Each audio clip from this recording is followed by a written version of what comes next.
ప్రాచార్య బ్రహ్మశ్రీ శలాక రఘునాథ శర్మ గారి పంచామృత రసవాహి 5వ భాగం 21/1/25 షట్పది శంకర భగవత్పాదుల షట్పది పూర్తి చేశారు. ఇప్పుడు కనకధారా స్తవంలో ఉన్నాం. అందులో 4 శ్లోకాలు అయిపోయాయి. 5వ శ్లోకం. కాళాంబుదాళి లలితో రసికైట భారే ధరాధరే స్ఫురతి యా తటిదంగనేవ మాతుః సమస్త జగతాం మహనీయ మూర్తి భద్రాణి మే దిశతు భార్గవనందనాయ. కాళాంబుదాళి లలితో రసికైట భారే ధారాధరే స్ఫురతి యా తడిత్ అంగనేన మాతుః సమస్త జగతాం మహనీయ మూర్తి భద్రాణి మే దిశతు భార్గవనందనాయ. విష్ణు వక్షస్థలం నల్లని మేఘాల పంక్తిలాగా సుకుమారమై మనోజ్ఞమై ఉంది. అందులో నెలకొని ఉన్న లక్ష్మీదేవి మెరపు తీగలాగా విరాజిల్లుతుంది. మేఘానికి మెరుపుకి ఎలాంటి సంబంధం? అలాంటి లోక జనని భార్గవనందన, అంటే భార్గవ కుమార్తె అయినడు మహనీయ స్వరూపం గల దృష్టి నాకు భద్రాలను ఇవ్వుగాక. నల్లటి మేఘాల పంక్తి ఆకాశంలాగా సముద్రంలాగా అనంతత్వానికి ప్రతీక కనుక. అంతేకాదు, అది సర్వజీవరాశికి జీవనాన్ని ఇచ్చేది, నీరిస్తుంది కనుక. నిరాకారమైన భగవత్తత్వం సాకారంగా సంభావించినప్పుడు ప్రతీకాత్మకంగానే రూపొందుతుంది కనుక. విష్ణువు నీలమేఘశ్యాముడు. ఆయన వక్షస్సు లక్ష్మికి స్థానం నెల, హృదయస్థానం త్రికరణాలలో మనస్సుకు ప్రతీక.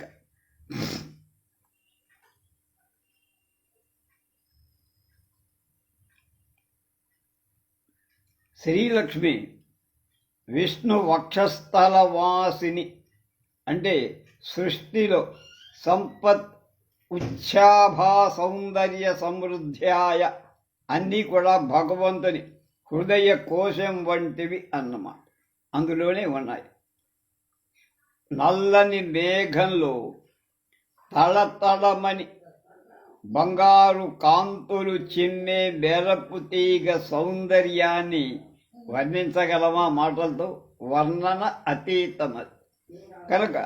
అంతేకాదు, జలమయమైన నీటితో నిండిన మేఘంతో తటిల్లత విద్యుద్రూప శక్తి స్వరూపిణి అవటం సుప్రసిద్ధం.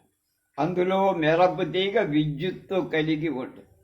అలాగే విష్ణువు పురుషుడు, లక్ష్మీదేవి ప్రకృతి, శక్తి సన్నని పొడవైన బంగారు వన్నెకల కరవాలం కప్పిని జలిపించినట్లుగా కనపడుతుంది. మెరపు తీగ ఇంపు సొంపులు మనస్సును పట్టుకోగలిగితే లక్ష్మీదేవి భావన కొంత మనస్సుకు మనకు అందుతుంది. మెరుపు తీగ అంచులోని కాంతి రేఖ అలాగే జ్వాజ్వల్యంగా ఉంటుంది. లక్ష్మీదేవి దృక్ప్రసారం ఉన్నదే కంటి యొక్క చూపు అలాంటిది. ఎలాంటిది? మెరుపు తీగ అంచులోని కాంతి రేఖ లాంటిది. కనుకనే అది మహనీయమైన మూర్తి, అంటే ఆకారం, ఆకృతి కలిగింది. అమ్మవారి చూపు అన్నారు. అలాంటి చూపులు గల తల్లి సమస్త జగాలకు మాత. అంటే భూలోకంలో 84 లక్షల జీవరాశులకు మాత్రమే కాక తక్కిన 13 లోకాలలో సర్వానికి ఆమె తల్లి కనుక అందరికీ అంటే సర్వానికి సర్వ ప్రపంచాలకు ఆమె ఒకటి రెండు కాక సర్వభద్రాలను సమంగా అన్ని రకాలమైన రక్షణ చక్కగా ఇవ్వగలుగుతుంది. భూలోకంలో ఉన్న జంతు జీవ కోటి కాక సమస్త ప్రపంచానికి అన్ని లోకాలలో ఉండే వాళ్ళకందరికీ ఆమె యందు మాతృవాత్సల్యమే కాదు, పుత్రికా లాలిత్యాదులు కూడా ఉన్నాయి. ఎందుకని ఆమె భార్గవనందన కదా, భార్గవరాముని కుమారి, భార్గవ మహర్షి కుమార్, భృగు మహర్షి. బాహ్వంతరి ఆరోది బాహ్వంతరే మురజితహాసిత కౌస్తుభేయ హరావళీవ హరినీలమయా విభాతి కామప్రదా భగవతోపి కటాక్షమాల కళ్యాణమావహతు మే కమలాలయాయా. బాహ్వంతరే మురజితహాసిత కౌస్తుభేయ హరావళీవ హరినీలమయా విభాతి కామప్రదా భగవతోపి కటాక్షమాల కళ్యాణమావహతు మే కమలాలయాయా. కౌస్తుభమణితో అలంకృతమైన మురాసురుణ్ణి సంహరించిన మురారి విష్ణుమూర్తి యొక్క హృదయ స్థానంలో ఇంద్రనీల మణిహారాల వరుస పంక్తిలాగా ప్రకాశిస్తూ భగవంతుడైన శ్రీ మహావిష్ణువు కామాలను సమకూర్చే కమలాలయ కమలాలు ఆలయంగా కమలాలలో నివసించే అంటే నివసించే లక్ష్మీదేవి కడగంటి చూపుల మాల. ఆమె అలా చూస్తే చాలు, పూర్తి కళ్ళతో చూడ. ఆ కడగంటి చూపుల మాల నాకు మంగళాన్ని సంధించుగా చేకూర్చుగా. మళ్ళా కౌస్తుభమణితో అలంకృతమైన మురారి హృదయ స్థానంలో ఇంద్రనీల మణిహార పంక్తిలాగా ప్రకాశించే భగవంతుడైన శ్రీ మహావిష్ణువును కామాలను సమకూర్చే కమలాలయ కడగంటి చూపుల మాల నాకు మంగళప్రదం కావుగా, నాకు అన్నీ కూడా మంగళ శుభాలు చేకూర్చుగాక. లక్ష్మీదేవి కడగంటి చూపులే ఇప్పటిదాకా చెప్తున్నా. ఆ చూపులు మాల ఆకారంగా ఏర్పడి ఒక దండలాగా ఏర్పడి విష్ణువు వక్షస్థలం మీద అలంకారంగా పెనగొని ఉన్నాయంటారు. అలంకారంగా భాషిస్తూ మాలతో పోలిక ఎందుకు చెప్పారంటే హత్తుకొని హృదయానికి అది హత్తుకొని ఉంటుందిగా మాల, అలా కనుక అలంకారంలాగా భాసిల్లుతుంది. ఇది చూపులనేటువంటి మాల. అనన్య సంశయంగా ఉండటం మొదలైన లక్షణాలు వ్యక్తమవు. అంటే ఒకదానికొకటి సంబంధం కలిగి ఉన్నట్లుగా. కనుక ఆ వక్షస్థలం ఇంతకు ముందే అక్కడ కౌస్తుభమణితో అలంకరింపబడి, ఆ కౌస్తుభమణి మీద అమ్మవారి కడగంటి చూపుల మాల పడింది. అది అర్థం. కనుక ఆ కౌస్తుభానికి దీటయింది ఈ కటాక్షమాల. కౌస్తుభం కూడా ఒక మాల. ఆ కౌస్తుభం ఎంత ప్రకాశమానంగా ఉంటుందో అమ్మవారి కడగంటి చూపు కూడా అంత ప్రకాశమానంగా ఉంటుంది. ఆ కన్నుల కాంతుల చిక్కణత ఇంద్రనీలమణుల నైగనిజ్ఞాన్ని తలపిస్తుంది.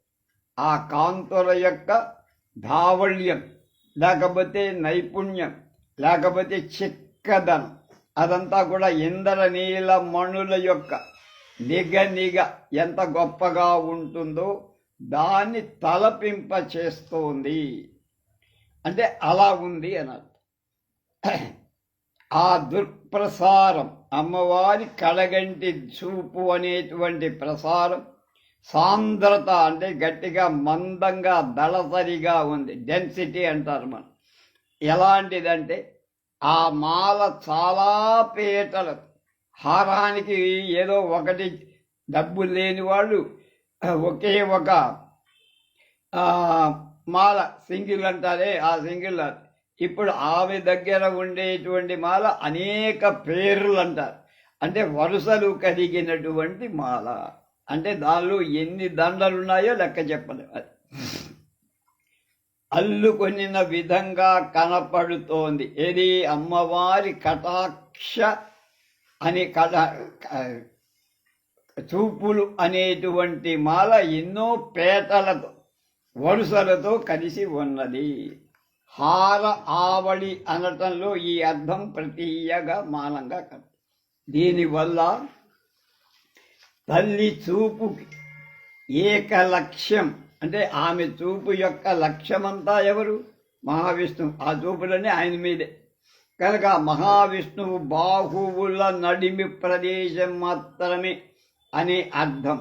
కనుక రెండు బాహువుల మధ్య ఉన్న వక్షస్థలం మీద మాత్రమే ఆ కడగంటి చూపుల అనేటువంటి ప్రవాహం మాల పడుతుంది. ఆ చూపు ఆ వైపుకు అలా చంచలంగా తగులుకొని ఉండటం చేత భక్తజన భావుక హృదయాలు చూడముచ్చటగా ఉన్నదని విభాతి. భాతి అంటేనే ప్రకాశం, విభాతి అంటే విశిష్టమైన ప్రకాశాన్ని చెప్తోంది, చూపిస్తోంది అని అర్థం. ఇంతవరకు ఇదంతా ఏకపక్ష అనురాగం అన్నట్లుగా, అంటే ఆమె వైపు నుంచే దృక్పథం కనబడు. ఆమె ఆయన చూపులతో, తన చూపులతో ఆయన వక్షస్థలం మీద మణిహారం మీద చూపి ప్రసరిస్తోంది. అంటే లక్ష్మీదేవికి విష్ణువుపై గల అనురాగ విశేషం అతివేలం, అంటే అంతులేనిదిగా వివరించినట్లు ఇక్కడ మనకు కనబడు. మరి ఆయన ఆమె యందు అలాంటిది ఉందా? ఆయన ఉపేక్షగా ఉన్నాడా? అది కూడా చెప్పాలిగా. కనుక దాన్ని చెప్తాను. అనే శంకకి, అంటే అనుమానానికి సమాధానంగా కామప్రదా భగవతోపి అని చెప్పబడి, అంటే భగవత్ శబ్దానికి సర్వ సమృద్ధి మత్ అనేటువంటిది సారభూతమైన అర్థం. అంటే అన్నిటికీ విశేషంగా గొప్పగా కలిగి ఉన్నవాడు భగవంతుడు. కనుక ఐశ్వర్యాదుల సమగ్రత కలిగిన భగవంతుడికి ఆ చూపు కామప్రద అవుతోంది. అంటే దాని మహత్వాన్ని గురించి ఇంకా చెప్పాలా? ఆయనకే కామప్రదంగా ఉంది అంటే లోకానికి ఎంత గొప్పగా ఉందో. అపి అనే శబ్దాన్ని శ్లోక పూర్వ అర్థాల సంధాన భాగంగా తీసుకుంటే అనురాగపు ఉభయ నిష్టత ఇంకా స్పష్టం. ఆయన చూపులు ఎంత గొప్పగా ఉన్నాయి, ఆమె యొక్క చూపు కూడా అంత గొప్ప. ఆమె చూపులు ఎంత విశిష్టంగా ఉన్నాయి, ఈయన చూపులు కూడా అంతే విశిష్టంగా. ఎక్కడ తగ్గేది లేదే అంటామే అలాగ. భగవంతుడికి కామం ఏమిటి? కామం ఏమిటి? అదొక ప్రశ్న. అది మరొకరి వల్ల తీరటం ఏమిటి? ఇంకొకరి వల్ల తీరుతుందా అనే ఇక శంకకు ఇక్కడ ఆస్కారం లేకపోలేదంటున్నారు శలాకవ. ఇది లౌకిక దృష్టి. ప్రకృతి పురుషుల సమాహార రూపం అంటే లక్ష్మీనారాయణ పరతత్వపు ఏకత్వానికి ఆచార్యపాదులు మనకు తెలిసిన సామగ్రితో కరుణాలయుడై వివరించి చెప్పుతున్నారని భావంగా తీసుకోమంటున్నారు. అలాగే ఆమె కమలాలయ, కమలాలకు శోభ, వికాసం, సౌగంధ్యం, సౌభాగ్యానికి, సంపదకు, ఇలాంటి అనేకాలకు ఆమె ప్రతీక. ఉత్త కమలాలయ అంటే కమలంలోనే పుట్టింది, పెరిగింది, అక్కడే కూర్చుంటుందని కాదు. శోభ, కమలం అనేటువంటిది శోభకి, వికాసానికి, సౌగంధ్యానికి, చక్కని సువాస పరిమళాలకి, సౌభాగ్యానికి, సంపద, వీటన్నిటికీ కూడా అనేకాలు, ఇలాంటి అనేకాలకు ప్రతీక. ఆయన కూడా అన్నిటినీ సమృద్ధిగా ఇచ్చేవారు, ఆమె అన్నిటినీ సమృద్ధిగా ఇచ్చేవారు.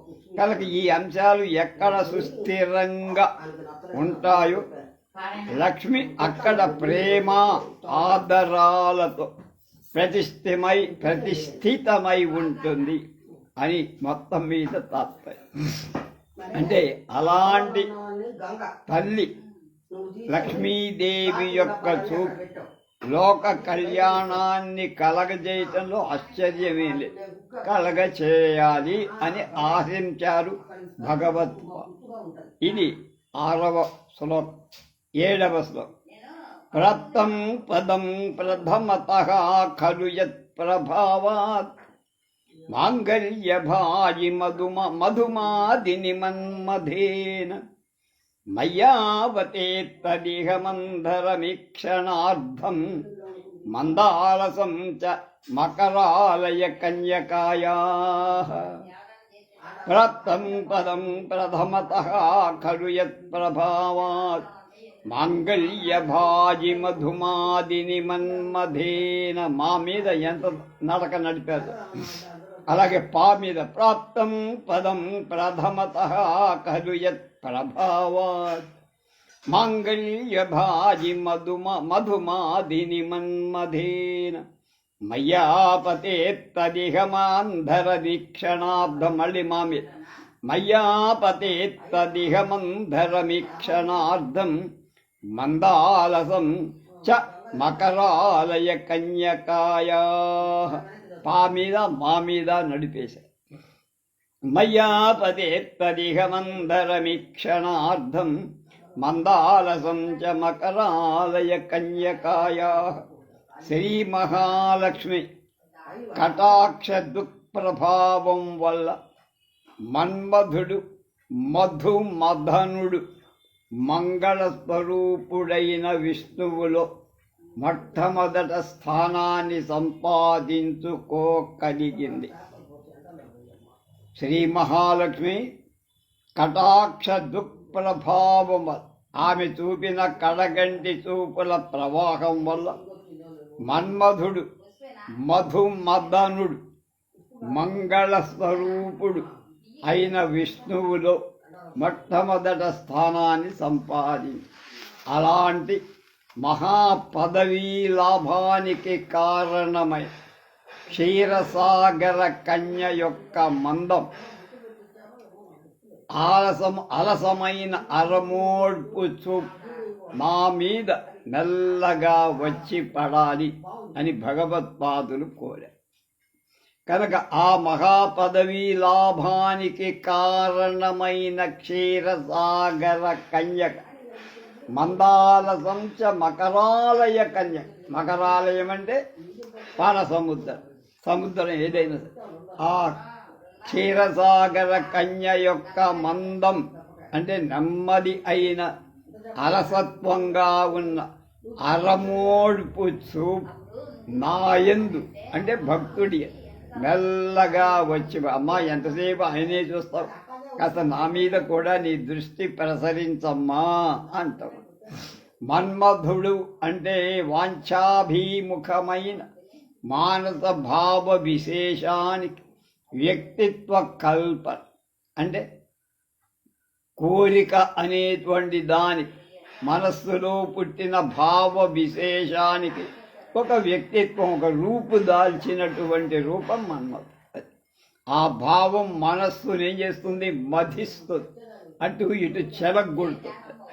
ఆ మథనం వల్ల కొన్ని చోట్ల అమృతం పుట్టచ్చు, కొన్ని చోట్ల హలాహలం కూడా పుట్టచ్చు.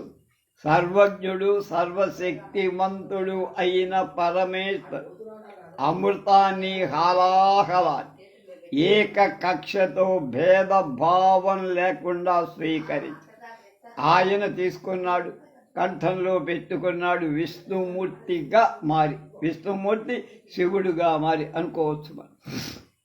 అల్పజ్ఞుడు, శక్తి తక్కువగా ఉన్నవాడు మానవుడు అమృతప్రాయ వస్తు లబ్ధి చేత్, అమృతం ఇచ్చేటువంటి వస్తువుల యొక్క లబ్ధి అంటే చేకూరటం చేత ఆనంద విశేషాన్ని, హలాహల ప్రాయ వస్తు లబ్ధి చేత దుఃఖాన్ని. మానవుడికైతే మంచితనం సుఖాన్నిచ్చేటువంటి వాటి వల్ల ఆనందం, దుఃఖం బాధ కలిగించే విషం లాంటి వాటి వల్ల దుఃఖం. కనుక మానవుడికి కనుక అన్నిటినీ మింగేసేవాడు, అన్నిటినీ తల్లు సృష్టించేవాడు ఆయన పరమాత్మకు. అందులో భేదభావం, విషమైన ఒకటే, అమృతమైన ఒకటే. కనుక కామరూప మన్మధుడు ధర్మ అవిరుద్ధుడై భగవత్ అంశంగా రూపొందుతాడు. కనుక కామరూపంలో ఉండేటువంటి మన్మధుడు ధర్మావిరుద్ధుడై భగవత్ అంశగా రూపొందాడు. అలాంటి మన్మధుడికి ఒక రూపం వచ్చేది. అలాంటి మన్మధుడు సాధారణంగా మానవుల దౌర్బల్యం వల్ల వాళ్ళలో అధిరోహించి, వాళ్ళలో చేరి తన స్వాధీనంలో ఉంచుకొని వాళ్ళని నియమిస్తాడు. మన్మధుడు ఆవేశించాడంటే ఆడ మొగ బిత్తరపోవాల్సిందే, చేసే పని లేకుండా పోతే ఏం తోచదు. కనుక అలాంటి వాడు మన్మధుల చేత మానవులు బాధపడతారు, కానీ ఆయనకేం బాధ లేదు అన్నారు. అంటే అతడి నిగ్రహ అనుగ్రహాలపై వాళ్ళ జీవ లక్షణాలని ఆధారపడి మన్మధుడు చక్కగా అనుకూలంగా ఉంటే వీళ్ళకి సుఖం, కొంచెం ఇబ్బంది పెడితే బాగుంటుంది. కనుక అనేక మంది దేవతలు, పార్వతీదేవి విరహం చూసాం, అనేక మంది దేవతల మానవుల విరహం, నలదమయంతుల విరహం, పార్వతీ పరమేశ్వరుల విరహం, ఇవన్నీ చూసాం మనం. అంటే అతడి నిగ్రహ అనుగ్రహాలపైన మానవుల జీవ లక్షణాలన్నీ ఆధారపడి ఆ విధంగా అతడు జీవకోటి మీద ఒక గవర్నెన్స్ అంటే ప్రభుత్వాన్ని కలిగి ఉన్న, అంటే ప్రజల మీద ఆయన పాలన ఎక్కువైపోయింది. అప్పటికి మన్మధుడికి ఎక్కువైంది. కనుక దాంతో విశృంఖలమైన ఆయనకి అధికారాలు చేపట్టి విహారే విర్రవీగిపోతుంది. అలాంటి మన్మధుడికి ఒక కామం బలీయమై పట్టి పల్లాచి, అలాంటి మన్మధుడికి కూడా ఒక కోరిక వచ్చి అతన్ని ఇబ్బంది పెట్టింది. అది ఏమిటి? విష్ణువునందు తాను స్థానాన్ని సమార్జింపవలయు అని. కనుక విష్ణువులో కూడా తనకు ఒక స్థానం కల్పించాలి. మానవులందరినీ పట్టి పీడిస్తున్నాగా విష్ణువు నాకు లెక్క. కనుక ఆయనలో కూడా నేను చేరి ఆయన్ని కూడా గిలిగింతలు పెట్టాలనుకున్నట్ట మన్మధుడు. కనుక విష్ణువు అంటే ఎవరు? తక్కిన జీవకోటి లాంటి వాడు కాదుగా, మళ్ళాంటి బలహీనుడు కాదు కదా. ఆయన మాంగళ్య భాక్కు విష్ణువుకున్న అనంత నామాలలో మంగళం పరం అనేది ఒకటి. కనుక విష్ణు సహస్రనామాల్లో మంగళం పరం. దీనికి విష్ణు పురాణ నిర్వచనం కూడా ఇచ్చిందట. అశుభాన్ని నిరాచస్తే తనోతి శుభసంతితం స్మృతి మాత్రేన యత్పుంసాం బ్రహ్మ తన్మంగళం పరం అని విష్ణు పురాణం. అశుభాన్ని అంత ఒకవేళ ఏదైనా కుయుక్తి పన్ని ప్రవేశిద్దామని అనుకుంటే ఆయన ఎవడు? మధుమాది అంటే మధు అనేటువంటి రాక్షసుని సంహరించినవాడు. అందుకని ఆ శబ్దం అక్కడ కనుక వీడికి భయమే లోపల మన్మధుడి. మధు అనే రాక్షసుని రూపు లేకుండా అణచించినవాడు, తను మాత్రం చేయకుండా ఉంటాడా అని మన్మధుడు.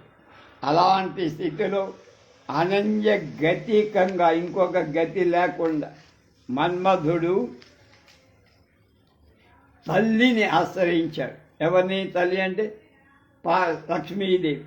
ఆమెకు జాలి కలిగి పరమ సమ్మోహనాస్త్రం వంటి తన కడగంటి చూపు విలాసంగా విష్ణువు వైపు కొంచెం ప్రసరింపచేసి భగవంతుడు అది కామజనకమై ఆయనలో పెర పుట్టి పులిహార కలపాలనే భావన కలిగిందని అర్థం అన్నమాట. మన్మధుడు సఫలీకృత మనోరథుడు, వాడి కోరిక కూడా అదిగా. ఆమె వలన ఆయన కామభావం కలగ, ఆ కామభావం కలగడానికి ఆమె చూపుల్లో ప్రవేశించి ఆయన రెచ్చగొట్టాడు. ఆయన కామభావం అలాంటి పరమ ఉదాత్త ప్రభావం కలిగి ఆ చూపులో సగం చాలు. చక్రపాణి సినిమాలు సూర్యకాంతం కొత్తగా ఆ సినిమాలోనే ప్రవేశం.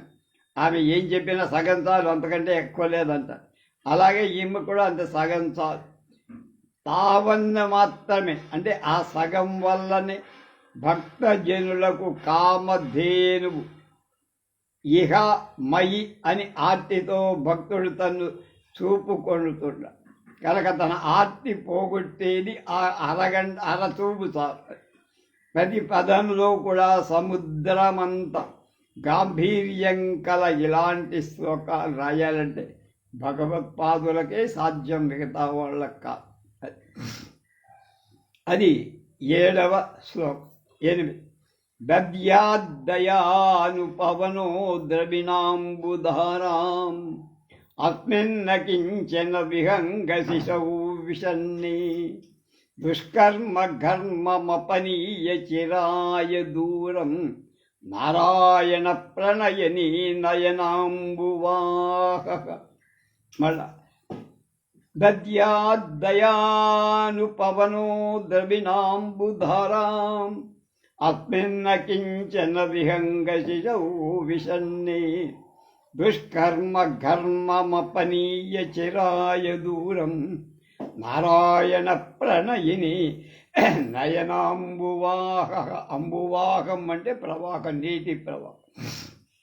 దయ అనే అనుకూల వాయు పవనమన దయా అనుపవనం కనుక దయా అనే అనుకూలమైన వాయు కల లక్ష్మీదేవి చూపనేటువంటి మేఘం దుష్కర్మం అనేటువంటి వేడిని దూరంగా చాలా కాలం తొలగించి మళ్ళీ దగ్గరికి రాకుండా దుఃఖపూరితమైన ఈ దరిద్ర చాతక కిశోరాలలో ధనం అనేటువంటి జలధారను సమర్పించుగా. ఇప్పుడు కావాల్సింది దగ్గరికి వచ్చాడు. ఇంతవరకు ఆమె యొక్క గొప్పతనం, ఆమె మీద ఆయనకి, ఆయన మీద ఆమెకి ఉండే ప్రేమ, ఇవన్నీ చెప్పి ఇప్పుడు ధనం దగ్గరికి వచ్చాడు. 9 శ్లోకాలంతా కూడా ఇదే వర్ణనం చెప్పాం కదా కనుక జలధారం, ధనం అనేటువంటి జలధారని కురిపించుగాక, సమర్పించుగాక అని దగ్గరికి వచ్చేశారు. కనకధార దగ్గర శ్రీదేవి మహావిష్ణువు యొక్క ప్రణయిని. ఆమె నయనం అంటే చూపు, దృష్టి, కన్ను సృష్టికి జీవనం ఇచ్చేటువంటి జలపూర్ణ మేఘం లాంటిది. ఆమె హృదయం నిండుగా భక్త జనులయందు దయ చాలా దట్టంగా సాంద్రంగా ఉంది. ఆ దయయే అనుకూల వాయు, అదే అనుకూలంగా ఉన్న వాయు. ఇది ఈ మేఘాన్ని వర్షం ఎక్కడ కురవాలు అక్కడికి నడుపుతోంది. మేఘం అక్కడే ఉంటే నీళ్ళు రావు. ఆ మేఘాన్ని గాలి కదిలించి, ఆ గాలి ఈమె యొక్క నయనం యొక్క హృదయం దయామయమైన ఆ వాయువు దాని మేఘాన్ని కదిలిస్తుంది. ఆ మేఘం వర్షడ ఎక్కడ కురవాలో అక్కడి దాకా నడిపిస్తోంది. ఆ మేఘపు గాలి ఏ కొంచెం తగి సోకిన పాపాలన్నీ కూడా దూరంగా తొలగిపో. పాపం ఉండవు, తాపం ఉండదు. భవిష్యత్తులో మళ్ళా తిరిగి రావు, దూరంగా శాశ్వతంగా అని చెప్పాం దాకా. కనుక నిజమైన భక్తుడు చాతకం ఇంద్రుడి కంటే ఇతరుని వేడబోడని విధంగా అన్య దైవాలను ఇతర దేవతలను అపేక్షింపక కష్ట నష్టాలన్నిటిని భరిస్తాడని ఇష్ట దైవం చేత దయ కలిగేవారు ప్రార్థిస్తూనే ఉంటాడు. కనుక ఒకే ఒక దైవాన్ని నమ్ముకుంటాడు. ఆ దైవం విష్ణువు. ఆయన వల్లే దానికి ఏది జరిగినా మంచివి కానీ చెడు కానీ కోరుకుంటాడు. ఆయన కోసమే నిరంతర ప్రార్థన అందు కూడా ఇది శిశు బహుకాలం ఉపేక్షణీయంక. కనుక శిశువు కనుక దాన్ని ఏమాత్రం ఉపేక్ష చేస్తే దెబ్బతింటా, చచ్చిపోవచ్చుగా. అందుకని ఉపేక్ష చేయడానికి అవకాశం లేదు. వెంటనే ఆయన చూపు, ఆయన దయ ప్రసరించాల్సిందే. అలాగే దారిద్ర్య దుఃఖాన్ని పీల్చి పిప్పి చేసింది. ఇప్పటికి అలా విషన్నమై ఉంది, ఎండిపోయి. ఆ వర్షపు చినుకొకటి పడితే చాలు, అమ్మా ఆ ధారను ఇలా ప్రసరింప చెయ్యి అని ప్రార్థన చేశారు. 9వ ఇష్టా విశిష్టమతయోపి నరామయా ద్రాగ్ దృష్టాస్త్రివిస్తపదం స్వలభం భజంతే దృష్టి ప్రహృష్టకమలోదర దీప్తిరిస్తాం పుష్టిం కుశీస్త మమ పుష్కర విస్తరాయా.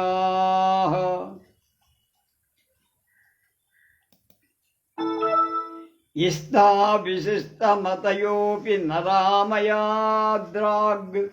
దృష్టాస్త్రివిస్తపదం స్వలభం భజంతే దృష్టి ప్రహృష్టకమలోదర దీప్తిరిస్తాం పుష్టిం కృషిస్తమమ పుష్కర విస్తరాయ. స్థా మీద నడిచిపోయినాను.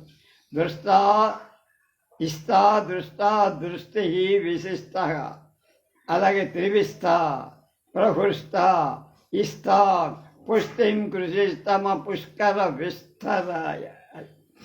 లోకంలో ఇష్టులు శ్రేష్టమైన బుద్ధి కలవాడు, అంటే గొప్ప బుద్ధి కలవాడు అయినటువంటి మానవులు ఏ చూపు కొద్దిగా పడిన, ఒకంత అన్నారు, కొద్దిగా పడిన స్వర్గ పదవిని సులభంగా పొందుతారో అలాంటి కమలాలయ చూపు, అమ్మవారి చూపు బాగుగా వికసించిన పద్మంలోని కాంతి వంటి కాంతి కలది నా కోరిన పుష్టి ఇవ్వుగాక, కూర్చుగాక. పుష్టిం కృషిస్త మమ పుష్కర విస్తరాయ. పుష్కరం అంటే పద్మం, పద్మాలలోని కాంతి వంటి కాంతి కలని నా కోరికలు తీర్చు. భగవద్ అనుగ్రహంకి మానవుడు అధికారాన్ని సంపాదించ. ఆయన అనుగ్రహం మనకి రావాలంటే ఆయన మనం ఏదో రకంగా కాకా పట్టుకోవాలి. ఆ సంపాదనతో అంటే భగవద్ అనుగ్రహ సంపాదన, డబ్బుగా సత్కార్యాచరణ ఒకటి. అందులో నీకు రావాలంటే ఎలా? మంచి పనులు చెయ్యాలి. దాని చేత మానవుడు లోకానికి ఇష్టడు. మంచి పనులు చేస్తే ఆయన గొప్పగా మెచ్చుకుంటారు, లోకం తన వైపుకి ఆకర్షింపబడు. లోకాలకెల్లా ఇష్టుడైతం అంటే లోకేశ్వరుడికి ఇష్టడై. లోకంలో ఉండే జనులందరికీ ఇతడు ఇష్టడయ్యాడంటే లోకానికి ఈశ్వరుడైన పరమేశ్వరుడికి కూడా ఇష్టడైనట్టే కదా అది.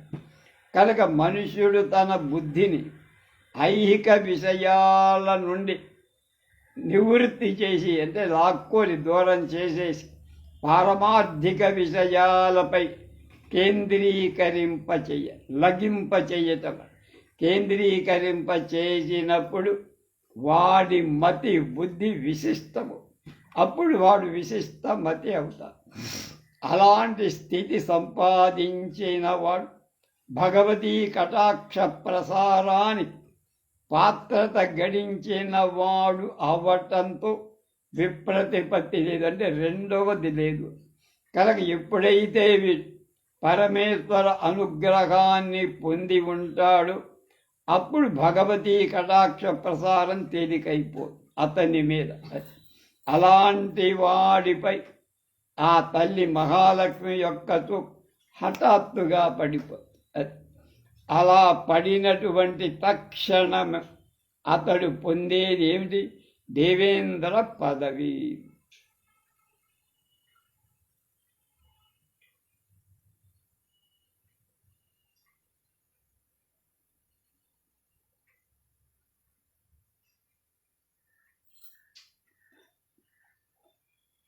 అది చాలా తెలివి. మామూలుగా అయితే 100 యజ్ఞాలు చేస్తేనే దేవేంద్ర పదవి.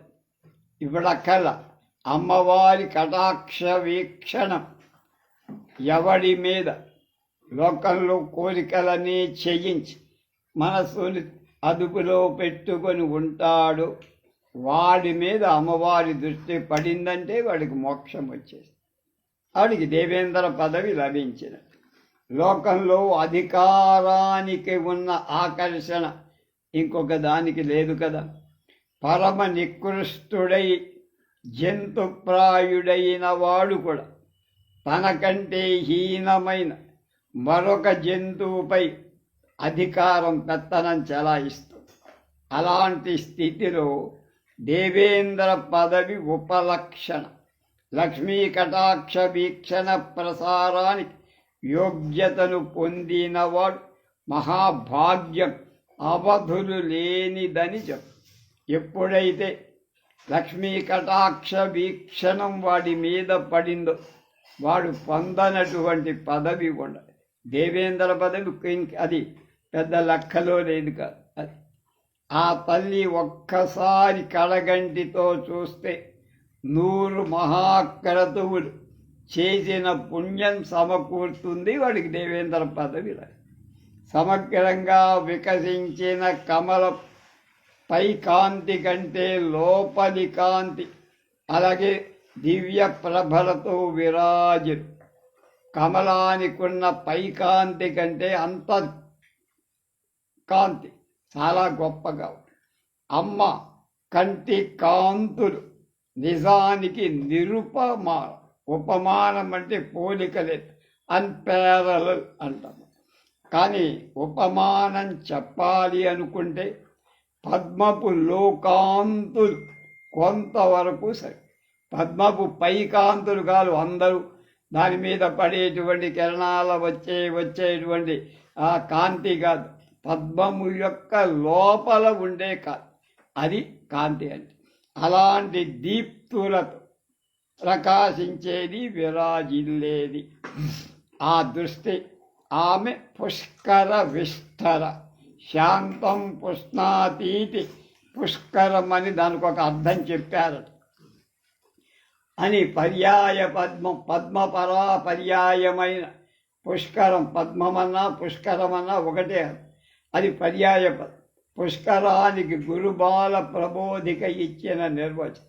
కనుక మన ఇంద్రియ వికారం చేత తృప్తులైన మానవులకు బాహ్య అభ్యంతర అంటే బయట లోపల ఉండేటి చల్లపరచే చల్లగా ఉండేట్టు చేసే లక్షణం గల పుష్కరం ఆమెకు నెల. కనుక లోకాలకన్నిటికీ చల్లదనాన్ని కలిగించే ఆ పుష్కరం పద్మం ఆమె ఉండే చోటు. ఎవరు? లక్ష్మీదేవి. దీనివల్ల లక్ష్మీదేవి జగన్మాత అవుతారు. ఇలా ఇందిర చూపు కోరిన పుష్టిని కూర్చటానికి సర్వసమర్థం అవటంలో సందేహం అనుమానం లేదు కదా. ఇప్పటిదాకా భగవత్పాదుడు అమ్మవారి లక్ష్మీదేవి యొక్క చల్లని చూపుల వెలుగుల చిత్రంగా వర్ణించి చెప్పారు ఈ 9. ఇకపైన ఆమె యొక్క అంటే లక్ష్మీదేవి యొక్క విరాట్ స్వరూప లలిత మధుర వాగ్విలాసంతో చెబుతారు. రేపటి నుంచి దాన్ని మనం తెలుసుకుందాం. స్వస్తి.